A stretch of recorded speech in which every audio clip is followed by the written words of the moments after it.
I remember the sting like it was yesterday. Mom, I just feel like nobody sees me, I said, my voice cracking. She looked up from her phone, one eyebrow raised, and shook her head. You search so dramatic. That's it. That was all. Just a shrug. Like my feelings were smoke, like I could vanish and she wouldn't even notice. I froze, my chest tightened, my throat burned. Dramatic.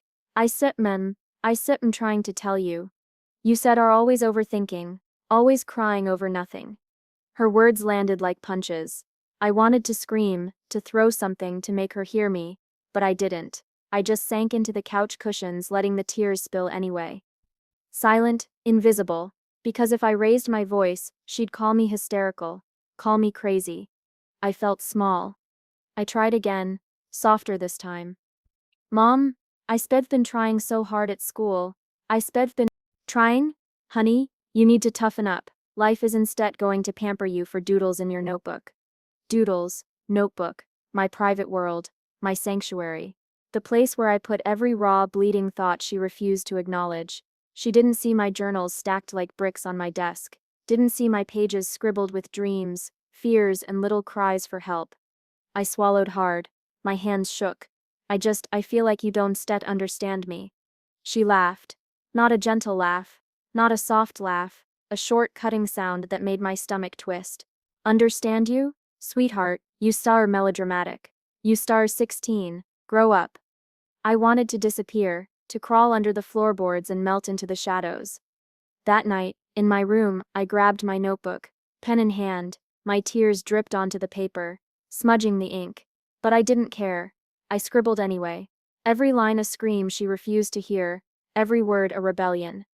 I wrote, I am here. I am real. I am not nothing. The walls around me felt heavy, closing in, but my pen became my armor. I wrote about how it felt to be invisible, how betrayal could come from the person who's supposed to love you the most, how shame could cling to your skin like a second layer. I whispered into the dark, I salt show you. I salt show everyone. But I didn't yet know how. I didn't yet know the shape of that revenge. I only knew the fire was there, burning, waiting. I remember staring at the ceiling, tracing the cracks, thinking one day they'll see me, really see me. Not this dramatic, silly girl, but the one who survived, the one who turned heartbreak into something fierce. And as I lay there, the room silent except for my ragged breathing, I swore to myself, you will regret dismissing me, not today, not tomorrow, but someday. The notebook became my confessional, my battlefield. Every page a plan, every word a weapon I didn't yet wield. The anger was sharp, almost sweet, and the sadness was heavy, almost tangible. I closed my eyes and let both settle in my chest. They were mine now, my secret companions. I didn't need her approval. I didn't need her pity. I needed only one thing to create something so undeniable, so raw that she could no longer ignore it. That night, under the faint glow of my desk lamp, I realized something terrifying and beautiful. Power didn't come from being seen. It came from surviving, from turning pain into purpose. And if anyone had told me then what that meant, I wouldn't have understood. I just knew the first seed had been planted. And like all seeds, it would grow. Life at home felt like walking on glass. Every step, every word, every sigh had to be measured. One wrong move and I'd cut myself on her sharp edges. Did you even try? Mom snapped one morning, tossing my homework on the counter like it was trash. You think this is enough? I tried. I started. My voice small, barely there. Try harder. Life doesn't hand things to dramatic kids. Her laugh was light, almost casual, but it sank like lead into my chest. I wanted to tell her how heavy my shoulders felt, how invisible I was, but I didn't. I just nodded, swallowed the lump in my throat, and walked away. At school, I met Emma. She waited for me by my locker, like she always did. You okay? She asked, her eyes sharp, noticing the tension I tried to hide. I'm fine, I lied. Sure you are, she said, smirking. You've been saying that for weeks. I wanted to scream, not at her but at life. At Mom. At the way my heart felt bruised before I even got out of bed. It's nothing, I muttered, twisting my backpack strap. Emma grabbed my hand. Dawn set tell me it sets nothing. You sir not dramatic. You sir just you, and that set's okay. Her words were a tiny light, flickering, but not enough to erase the shadows at home. I started noticing patterns, the way Mom undermined me in front of others, just small things at first. A joke at the dinner table, a dismissive sigh when I tried to explain my ideas, belittling my passions like they were childish fancies, laughing off my pain like it was a costume I wore for attention. "You think you can act? Please," she sneered one night when I told her about my lead role in the school play. "Dream bigger than your little stage." I clenched my fists, felt the anger rise. I didn't say anything. Not yet. I walked away, retreating to my room, letting the walls soak up my silence. My notebooks grew thicker, my scripts darker. I wrote characters who screamed, characters who refused to be invisible, lines that mirrored the words I couldn't say to her face. Every page was a rebellion. Every scene was a rehearsal for my own power. Emma came over one afternoon while I was writing. She peeked over my shoulder at the half-finished script. "Wow, these are intense." "Yeah," I muttered. "They supper real."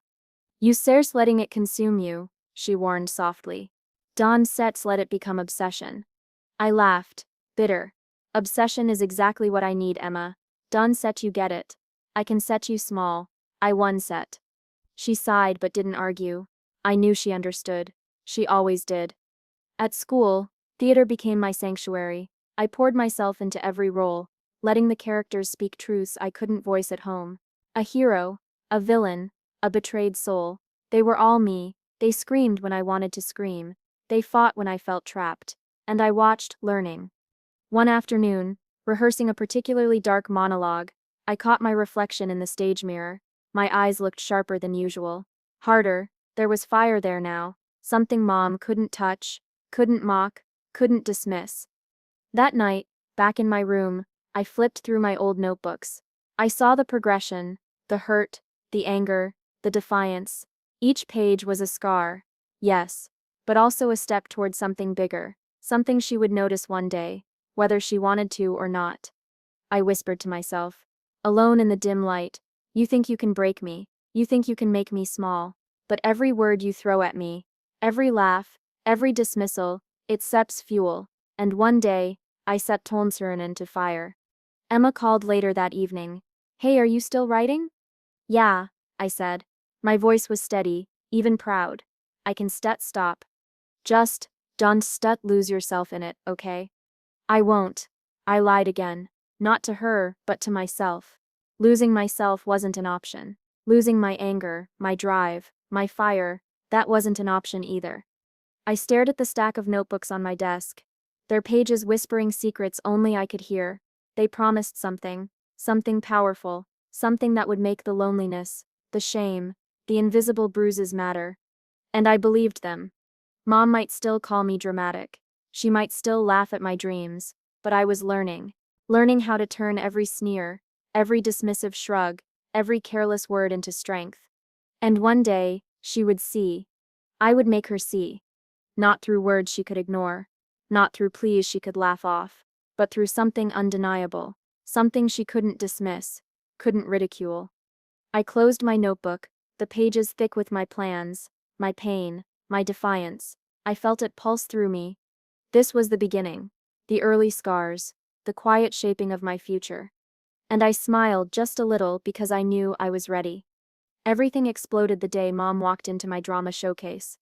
I had spent months on this, hours in the empty auditorium, rehearsing my one-person play. Every word, every pause, every trembling gesture was mine, my story, my torment, my soul etched into the stage.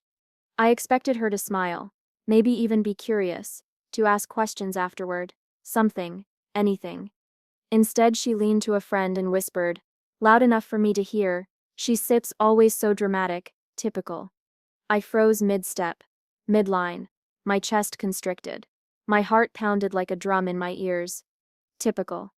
I swallowed, tried to keep my voice steady. I've been waiting for this moment," I said, the line I'd rehearsed 1,000 times, but my hands shook, betraying me. Miss Rivers, my drama teacher, noticed. She gave me a subtle nod from the wings. "Keep going. Don't let them see you break." I nodded, forcing the trembling out of my voice. The character took over. The character who screamed when no one listened, who fought when no one helped, who burned with betrayal so deep it turned into fire. But every line felt like a knife twisting in my chest. I could still hear her voice dripping dismissal, laughter coating it like poison. "She's always so dramatic," she said again, just a whisper for her friend, but I heard it clear as day. I wanted to stop, turn around and demand an apology. Demand she see me, demand she respect me. But the character didn't stop. I didn't stop. The audience held their breath, hanging on every word, and I realized I had a weapon. The play ended. Silence, not the polite pause you expect. No, a heavy, tense silence, like the air itself was shocked, and then applause. Not a little clapping, standing ovation, faces turned toward me, eyes wide, hearts open, my soul bared, recognized, validated by strangers who had never dismissed me. I caught a glimpse of Mom. She was frozen, mouth slightly open. The friend next to her looked confused, shifting uncomfortably, but she didn't clap, didn't smile, didn't say anything. That betrayal burned hotter than I expected. Not pride, not guilt. Anger, pure unfiltered rage. Backstage, I sank into a chair. My hands were shaking. Miss Rivers crouched next to me. "You were incredible," she whispered. "Don't set to let anyone diminish that." She doesn't care," I muttered, voice raw. "She never will." "She will see," Miss Rivers said softly. "Not now, not the way you want, but she will see." I wanted to scream at her. No, she has to see it now. I can stut. She can stut, just get away with this. Miss Rivers sighed. "Then make sure it lasts. Make it impossible to ignore, that's how power works." Her words planted a seed. Immortal, eternal, not just for Mom, but for the world. If Mom refused to see my worth, strangers would, and in their recognition, she would be forced to confront what she had dismissed. That night, I sat in my room, replaying every whispered word, every laugh, every tiny shrug of dismissal she had ever given me. My notebooks lay open, thick with scribbled lines, scripts, and half-finished plays. I wrote again, harder, faster, as if pen and paper could catch fire. I whispered to myself, "You will not ignore me forever, not when the world knows what I spin through, not when the world sees the truth I spin carried in silence." Emma called later, excitement in her voice. "I saw the showcase. You were unbelievable. The audience loved you." "Thanks," I said, voice still trembling, but she didn't even look, didn't react. Emma hesitated. Maybe that sip's good. Maybe it sips better she didn't see it. Let it simmer." "No," I said sharply. "She has to see it, but not just in a moment like tonight. She has to see it in a way that can be ignored, something permanent." Emma was quiet. I knew she worried about obsession, about letting anger consume me, but obsession was exactly what I needed. I couldn't settle for small victories, small recognition. This was bigger. I walked to my desk, notebook in hand, and started plotting. Not confrontation, not yelling, not begging. Immortal, unforgettable. Public. Something so undeniable, so raw, so visible to the world that no one, even Mom, could dismiss it. Tears blurred my vision, but I didn't stop writing. Rage sharpened every word, betrayal fueled every plan. Every line on the page was a promise. "You dismissed me. You laughed at me. You made me feel invisible. But one day, you will see. And it will not be fleeting. It will not be ignorable." The anger in my chest didn't fade. It settled there, heavy, powerful. I let it anchor me, transform me, fuel me. I realized something that night. Revenge doesn't have to shout. It doesn't have to be immediate. It can be quiet, patient, unstoppable, and immortal. I would make her understand, not through argument, not through tears, but through the world itself, through strangers, through art, through every recognition, every gasp, every tear from people who finally understood the truth I carried alone for so long. And when that happened, she would see. Not because I begged, not because I pleaded, but because the world could not deny me. I smiled faintly, darkly, knowing the first stage of my plan had begun. Mom had underestimated me. And that was her first mistake. I signed up for the screenwriting class on a whim, thinking maybe college could be a fresh start. but the second I walked into Professor Lane's classroom, I realized it wasn't just a class, it was a battlefield. You seem intense, Professor Lane said, looking at me over her glasses. Care to tell me why? I blinked. Not used to anyone noticing me that way. Not used to anyone asking me about me. I just write, I said softly. Writing isn't set soft, she said, leaning forward. It sets power. The right words at the right time can change everything, even you. I laughed bitterly. Change me? I don't set need changing. I just want to be heard. Her eyes softened. Then channel it. Channel the anger, the pain, the betrayal. Make it yours. Make it immortal. Immortal. The word hit me like a spark. I nodded, suddenly burning with an idea, a fire I hadn't fully realized before. I started writing immediately.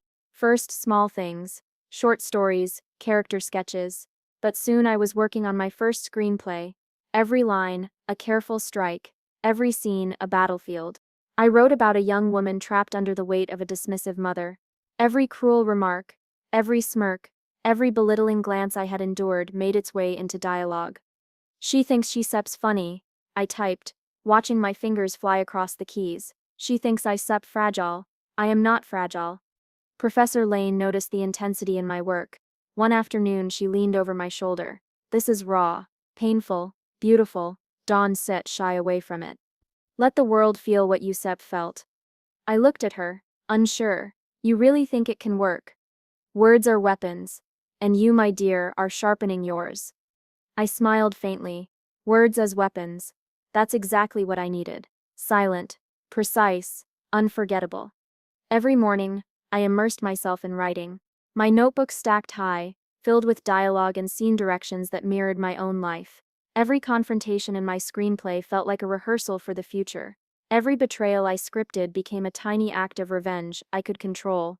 I imagined her judgmental voice reading my lines, her dismissive shrug at every subtle jab. I smirked as I typed, giving her every word she deserved. You think you know me, I wrote, but you don't set, you never did.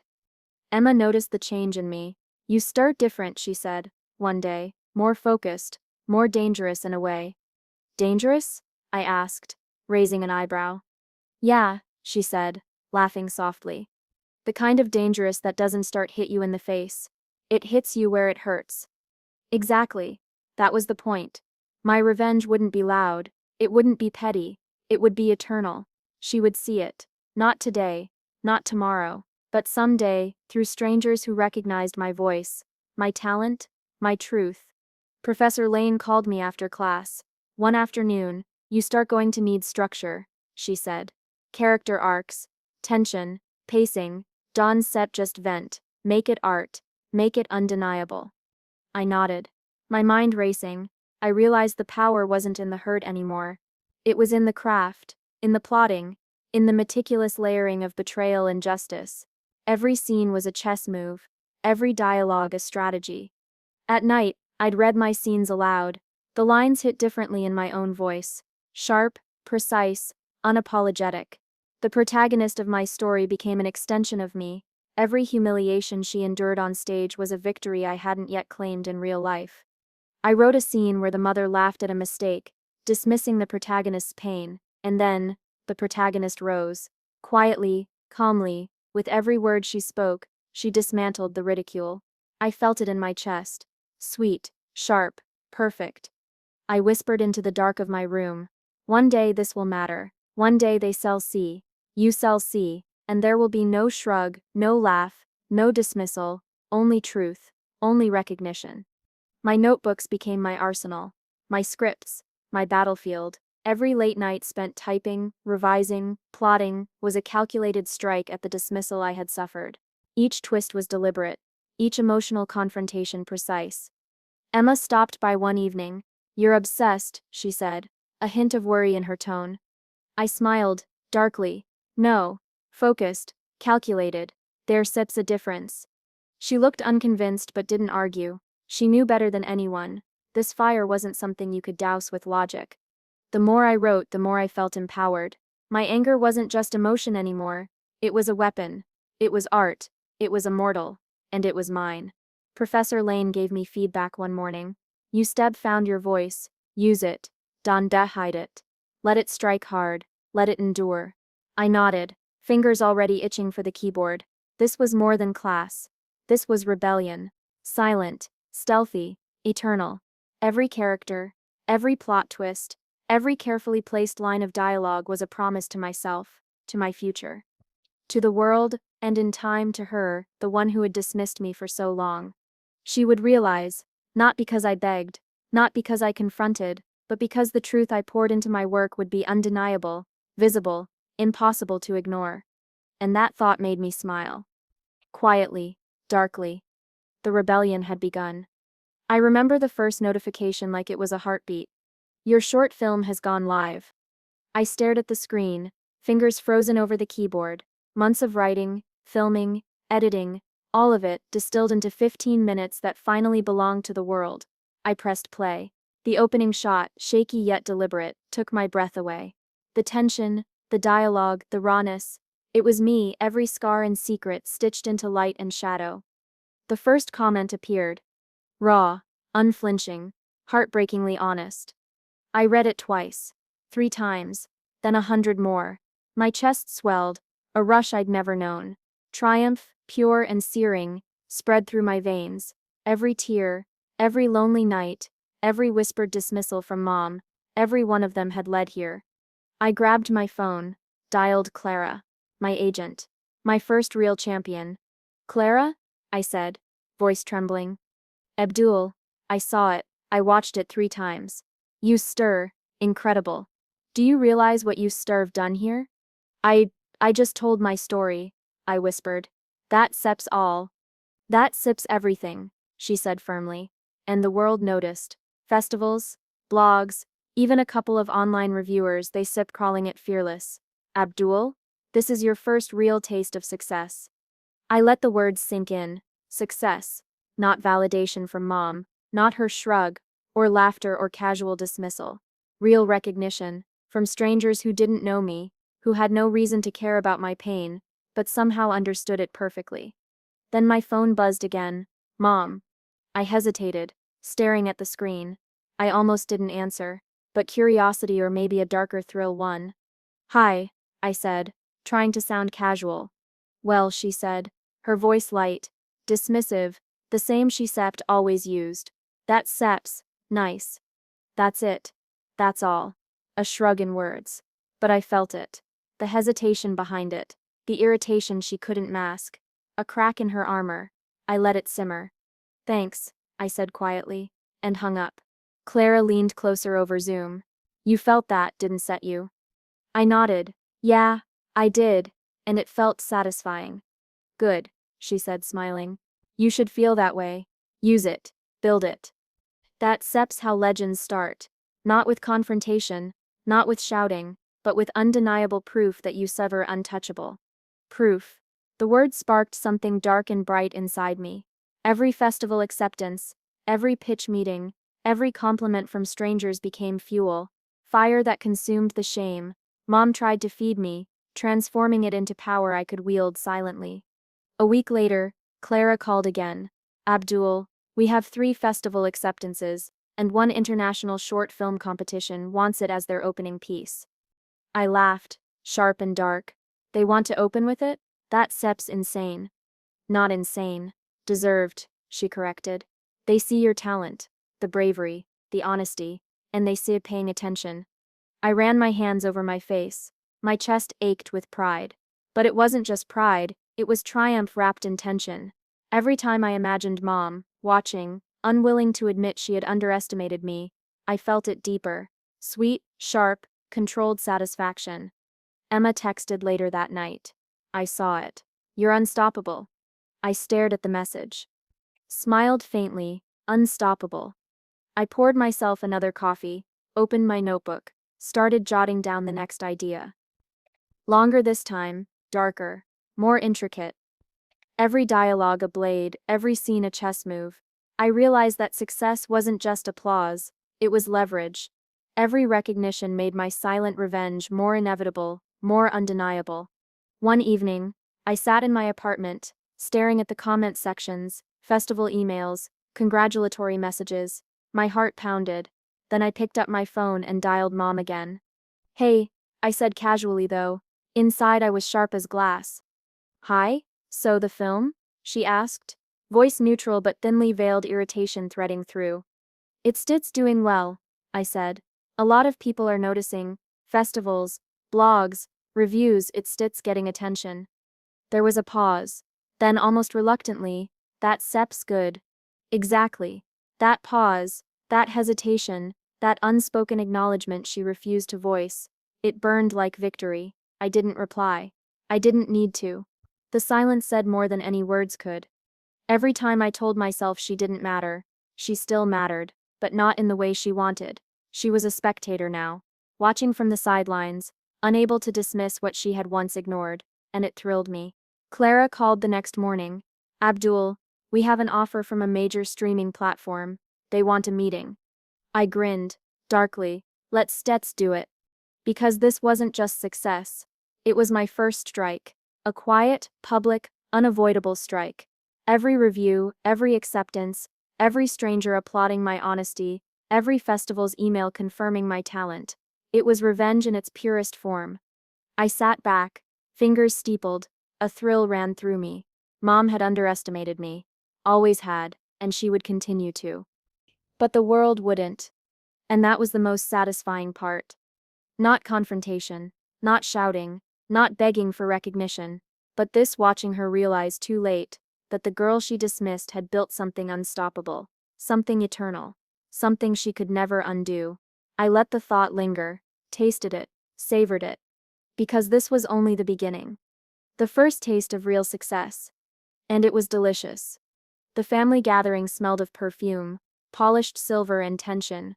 I drifted through the crowd, unnoticed at first, watching Mom in her element. She laughed, bright and polished, tilting her head, projecting perfection. But every smile, every compliment, was sharp-edged, carefully veiled, precise, subtle.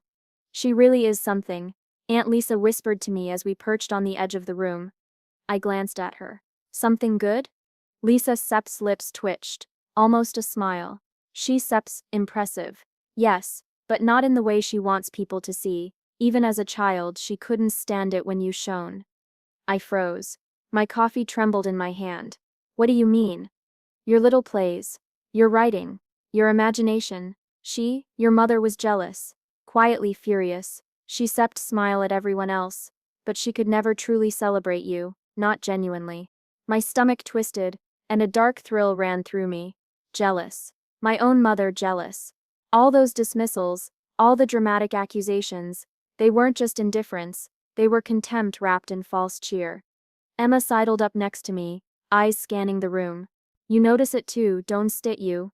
It's not just you, that dismissal, that undermining, it's a pattern, a way of controlling everyone without anyone realizing. I nodded slowly, savoring the revelation. So it's not personal, just calculated. Exactly, Emma said. And now you have the advantage. You've grown. You're not the dramatic kid anymore. You're an artist, and your art, it exposes what she can control.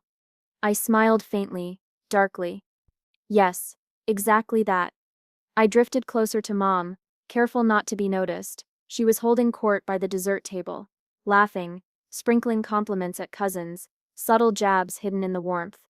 Did you hear about Emma Sepp's promotion? She asked a distant cousin, voice silky. Oh, that Sepp's nice. But some people just don't manage time, well, do they? I caught the cousin's hesitation. The polite nod. The way everyone swallowed, smiling to hide the sting. Mom was a master at disguise. Charming, flawless, untouchable, except, not to me anymore. I replayed every scene in my head. Every slight, every belittling laugh, every dismissive word she'd used against me. I had been watching, learning, and now I understood the full picture. Later Aunt Lisa pulled me aside again. You start noticing more than you think, she said softly. Even when she looked proud of you, it was twisted. She wanted to own your success, to control it. But she couldn't she still can I nodded, savoring the schadenfreude creeping through me. She thought she'd controlled my story, my image, my voice. She'd underestimated me, always. And now the truth was mine to wield. Back at home, I opened my laptop, my fingers hovered over the keys, heart racing. Every observation, every subtle betrayal, every flicker of envy in her eyes, none of it wasted. I began weaving it into my next screenplay, careful and meticulous. I whispered aloud as I typed. Characters speak truths their real counterparts can sit. They laugh at the hypocrisy, outwit the control, rise above the hidden contempt, and the audience. They still know. Emma sat beside me on the couch, watching the screen. You start turning it into art, she said quietly. Into something immortal. Exactly, I said, eyes glinting. Mom seps masks, everyone seps masks. They sep fragile, flimsy, and I seps watching them shatter, slowly, publicly, but indirect, untouchable, and she one seps see it coming until it seps too late. I wrote about a mother who smiled at everyone else while undermining her child, about cousins who swallowed insults for politeness, about jealousy that masqueraded as casual advice. Every line mirrored reality without naming names. Every scene was precise, every dialogue a subtle jab, every tension a reflection of what I'd endured. Clara would love this, I thought. Festivals would eat it up. And Mom, if she caught wind, the thought made a dark smile curl my lips. She could only watch, silent, unable to dismiss it, unable to deny the truth. Even Aunt Lisa seemed impressed when I shared snippets with her. That step's spot on, she whispered. Every word feels real. The truth is bleeding through the fiction. Yes, I murmured. Exactly. The truth. She can spit control it here. She can spit bend it. She can spit dismiss it. I leaned back, letting the thrill settle in my chest. It was intoxicating. Power. Finally. Not loud. Not confrontational. Subtle. Meticulous. Unavoidable. I whispered to myself in the quiet of my room. You thought I was a dramatic child. You thought you could silence me. You thought you set win. But the world will see me. You will see me. And it will be undeniable. Emma nudged me gently. You stir smiling, darkly. Yeah, I said softly. Because I have the upper hand now, and it feels perfect. The masks were unraveling, one observation at a time, one scene at a time, and I, the once dismissed child, was finally in control. My screenplay became more than fiction. It became justice, quiet, relentless, and permanent. And the best part? Mom would be forced to witness it all from the sidelines, powerless, silent, exposed by the very art she once scoffed at. I smiled again, darkly, deliberately, savoring it. The unmasking had begun. The email came like a thunderclap. Netflix would like to discuss your screenplay. Raj, the producer, will schedule a meeting. I read it twice, then a third time, fingers trembling, heartbeat racing. This wasn't just success. This was a seismic shift. Everything I'd built, every late night, every whispered insult, every dismissal from Mom, it all led here. I called Clara immediately. They want a meeting, I said, voice taut with excitement. Finally, she said, laughing. Raj has been following your work. He wants bold, daring storytelling. You fit that description perfectly. Are you ready? I shall make them see, I said, darkly. Every word, every scene, they shall recognize me.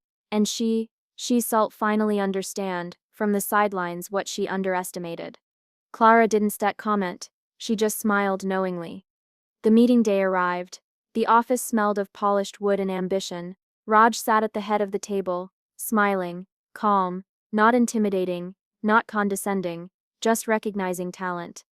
Abdul, he said warmly, extending a hand, we seen your short film, your screenplays, raw, authentic, fearless. Tell me, what drives you? I leaned forward, meeting his gaze. Truth, pain, observation, life isn't set perfect, and stories shouldn't set lie about it. I write to show what people try to hide. He nodded slowly, impressed. Exactly. That sep's the kind of storytelling the world needs. And you serve fearless. I want to see more. I want to produce more. My chest swelled, a mix of triumph and thrill. Every note I'd ever taken, every script revision, every painstaking edit, it was paying off. I felt the power shift in the room, subtle but undeniable. I wasn't the kid dismissed for being dramatic anymore.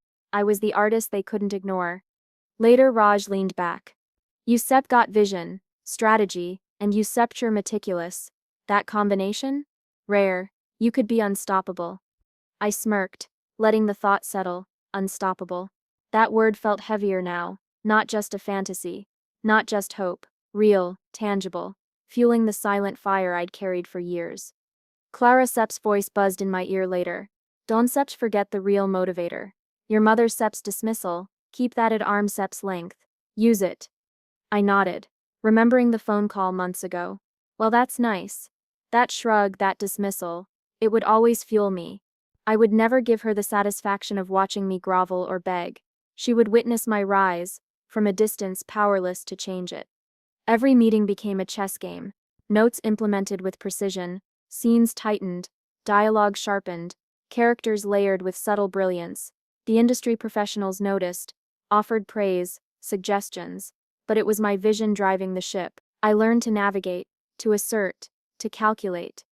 One afternoon, Clara sent me a text. Raj is impressed. They're calling the studio heads. Big exposure coming. I laughed, low and dark. Perfect, I whispered. Emma called that night. You set radiating something. Confidence, strategy, power. Yes, I said, reclining in my chair. I feel it, and she still doesn't know the extent. She won't until my name is in lights, until the world applauds what she dismissed. I imagined that day, vivid and sharp, a red carpet, flashing cameras, my name in bold, mom in the crowd, or on the sidelines, frozen forced to see the impossible. She would choke on the words she once casually tossed at me. You stir so dramatic. I whispered into the quiet of my apartment. You thought I was fragile. You thought I simped break under your dismissal. You were wrong. You always were. I felt the thrill of that power, intoxicating and steady. My scripts, my art, they were weapons, subtle, invisible, permanent, and every recognition, every approval, every festival or streaming offer was a strike I controlled. Clara and Raj discussed distribution strategies one morning. We want your voice preserved, Raj said. Not diluted, bold, personal. Uncompromising. Exactly, I said, eyes glinting. Every word has weight, every silence has meaning. That Seps how you tell the truth, that Seps how you expose reality. They nodded, impressed. I felt a dark pride swell inside me.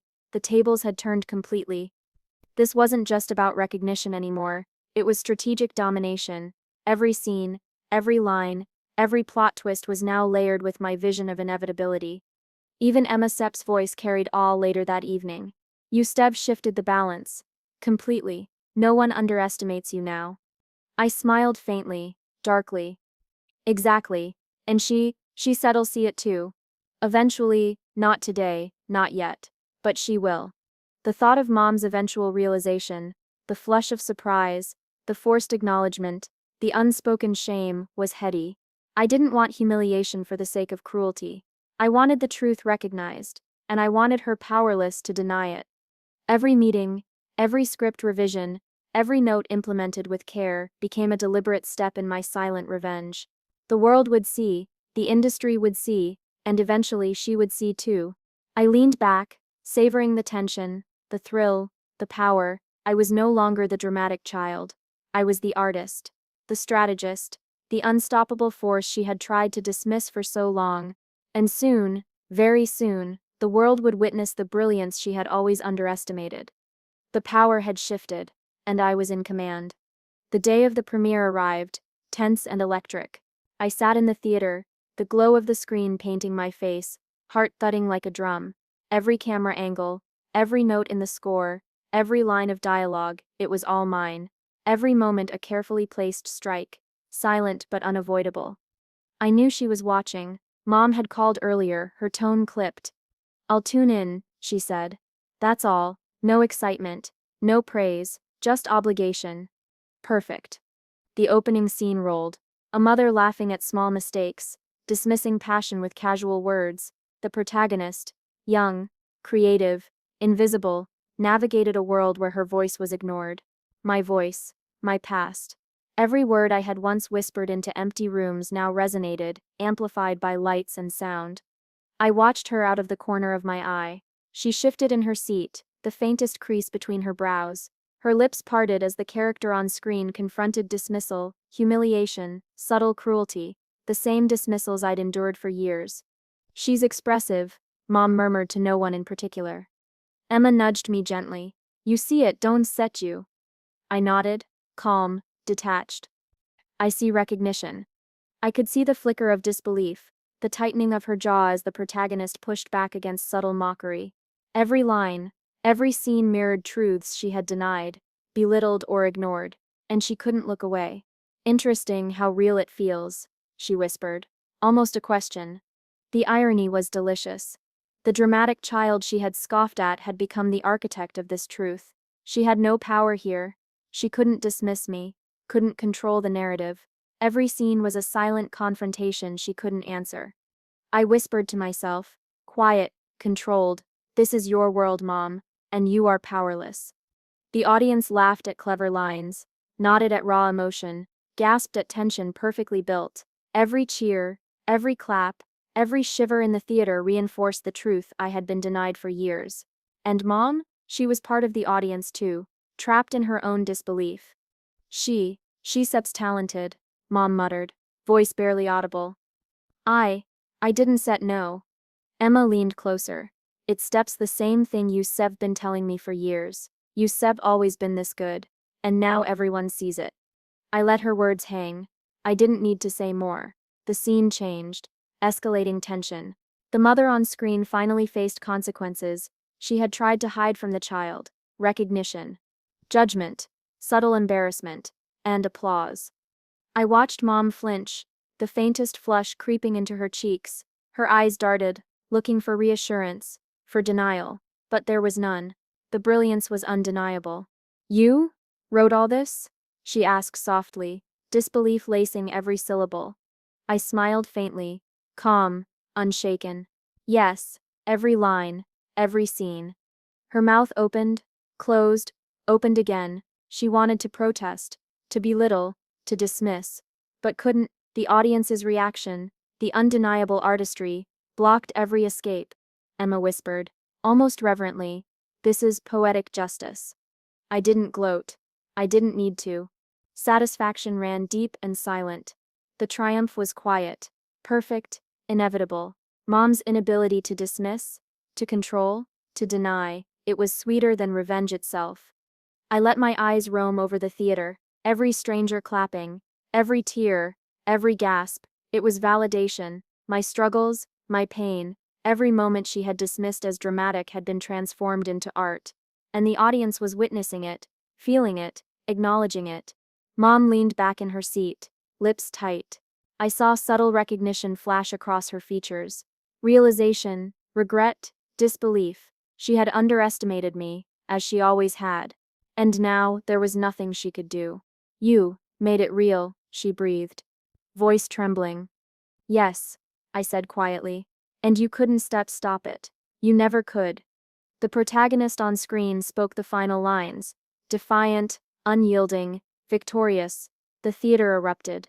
Applause, standing ovation, cheers. A wave of validation rolled over me and I let it wash through my veins. No words from me could match this. No confrontation could equal it. The world's strangers had seen the truth I'd carried silently for years. And Mom was forced to witness it. Powerless, undeniable, exposed by my art.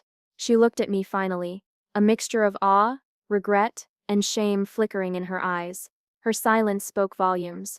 And I didn't need more. Emma squeezed my hand. You did it. All of it.